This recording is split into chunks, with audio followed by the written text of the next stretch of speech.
சேனலை first time பார்க்குறீங்கன்னா மறக்காமல் சப்ஸ்கிரைப் பண்ணிக்கோங்க. 1 கப் ஆஃப் ரைஸ் வாட்டர் அப்படி இல்லைன்னு வச்சுக்கோங்களேன், இந்த அரிசி வடித்த தண்ணி இருக்கும்ல அதை எடுத்துக்கோங்க. இது கூடவே நான் காஃபி பவுடர் தான் ஆட் பண்ண போகிறேன். ஸோ இன்றைக்கி ப்ரூ காஃபி பவுடர் அது கூட ஆட் பண்ண போகிறேங்க.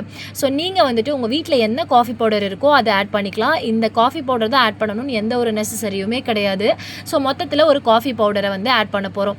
ஸோ ரைஸ் வாட்டர் அது கூடவே இந்த காஃபி பவுடரை நல்லா அந்த கட்டியே இல்லாமல் கரைச்சிடணும் ஃபுல்லாமே. இதுக்கப்புறமா நம்ம எப்பயுமே ரெகுலராக யூஸ் பண்ணுவோம்ல ஷாம்பு, நீங்கள் என்ன ஷாம்பு யூஸ் பண்ணுறீங்களோ அதவே இது கூட மிக்ஸ் பண்ணிக்கோங்க. நல்லா மிக்ஸ் பண்ணிவிட்டு ஆஸ் யூஷுவல் எப்பயுமே ஹேர் வாஷ் பண்ணும்போது ஷாம்பு போட்டு எப்படி ஹேரை வாஷ் பண்ணுவீங்களோ அதே மாதிரி ஹேர் வாஷ் பண்ணிக்கிட்டீங்கன்னு வச்சுக்கோங்களேன்.